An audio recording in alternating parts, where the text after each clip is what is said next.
All right. Inslee, all right. I'm not showing you all this stuff, but I want you guys to sort of get a sense of this graphically. So what were some of the North's advantages and disadvantages? Raise your hand. What are some advantages to the North? Oh wow, you really stick out in the dark. Infrastructure. Better infrastructure, good. They had the most wealth. All right, most wealth. More people. They had a bigger population. You got your hand up, Royal? Okay. Tiger, then Brett. They had factories too. Factory system, good. Your hand up? No. Okay. All right. Yeah. They had a connection to the West for food. Okay, they did have to worry less about food because their infrastructure allowed them some interdependence. All right, what were some disadvantages for the North? Their territory. Okay, they're having to fight away from home for the most part. What else? They have worse generals. All right, their generals are not as good. Let's talk about like going into it, right? Going in the war, the blue was the North. They definitely had the cotton advantage to shout in. But if you're going in, you're like, all right, boys. Donkeys and mules. I gotta tell you, we have less population, less money, less factories, less food, less horses, less railroads, but we got two things going for us. Number one, we got more cotton. And number two, we got a lot more donkeys and mules. Yeah, we might not have horses, but we have the retarded half-brother.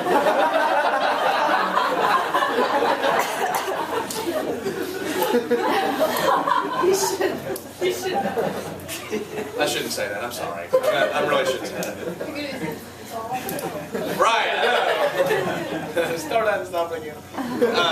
Going into it, can't you see the inevitable outcome of this? It shouldn't even be close. It shouldn't have been close. In fact, the generals thing is in the end one of the reasons why it was. This war should have lasted not nearly as long as it did. It's like the UK game last night. Michigan State should have won by 30, right? It shouldn't have been a game. And if we play them in February, that might not be close. We might beat them by 25. Hey, Big Kansas won. Yes, that is good. 3-12. All right, let's look at the population-wise. Obviously, in free states, look, free states, where is the white population? The majority white population is where? Well, yeah, but where? It's in the north, right? Look at the land used for farms. The South has tons of agriculture. Why? What's the problem here? Yeah, but it's also not using food, right? You can't eat cotton. And the North and England already had a huge supply of cotton built up over the years, so that cotton advantage they have isn't there. It's like if we were to go to play Mercy or Assumption, right? We're like, you know what? We got pretty awesome warm-ups, so you're going down, Assumption. They probably got better ones. Well, we have nicer girls. There you go. There we go. Railroad lines. This is a problem, right? I like a little short, like gauge. spigot. Gauge, I'm glad you asked that. For a long time, railroads did not have what's called standard gauge. We're going to talk about this when we get into the movement west and all that, which is an awesome part of this next unit.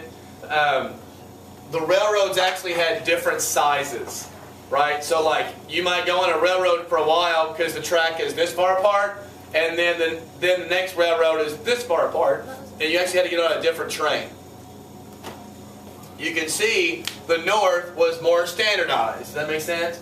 So it was just easier to have that. You literally had trains. You'd only go on certain type of railroads. You can see the main lines would go directly south.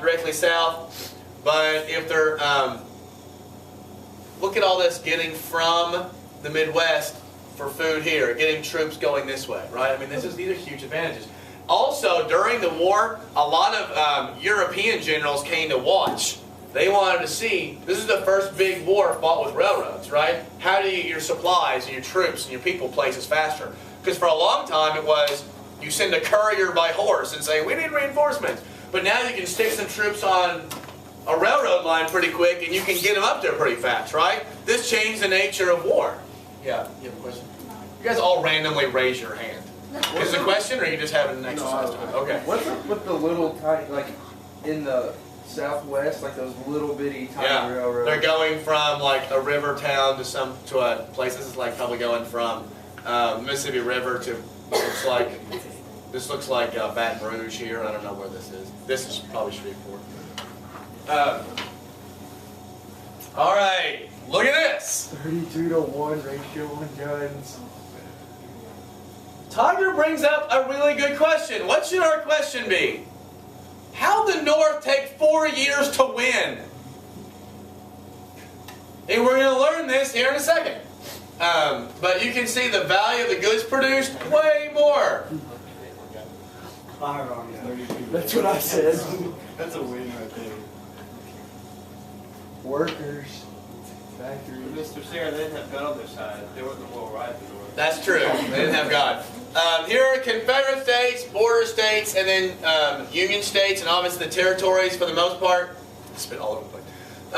For the most part, Indian Territory was Confederate. For the most part, the territories were favored the Union too. And you can see the secession here. South Carolina goes first, and then January the Deep South goes, and then once the war starts after Sumter, they're added. You can also see men that are present for duty. Look at this. What's happening? What's happening to the North relative to the South? Other than the fact the North just has a lot more people. Do what? Yeah, I mean, look what happens from 1864 to 1865. What's happening here to here for the North? It's going up. What's happening here? Going down. It's going down, right? So 63 was a good year for everyone. 63 was a good year for everyone.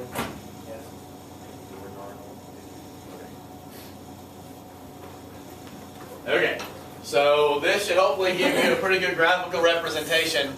Jordan, you're going? Yeah. Okay. All right. Okay. So, anyway, this is less important for now. But are there any questions? Okay, let me show you some of the pictures of. Here are immigrants, the percent of population. Look, this goes back to the same. Look. New York, between 1/5 and 1/3 of their population was immigrant. That was where the North, but Massachusetts and New York, because of what two cities?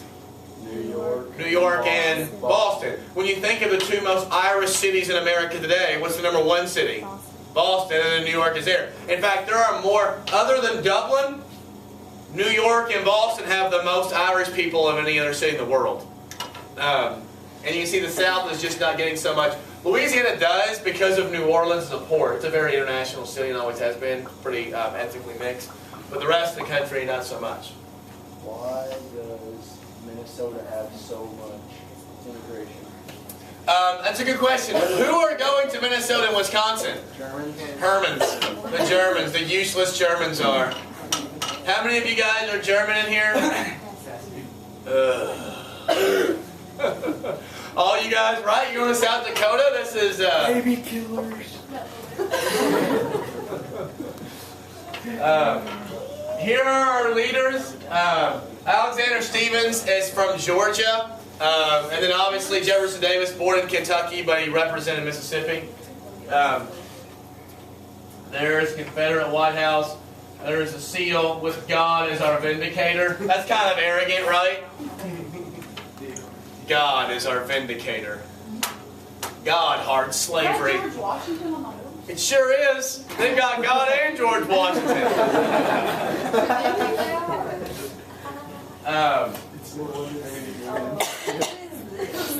This is really funny. Jefferson Davis going off to war, and then Jefferson Davis coming back from war.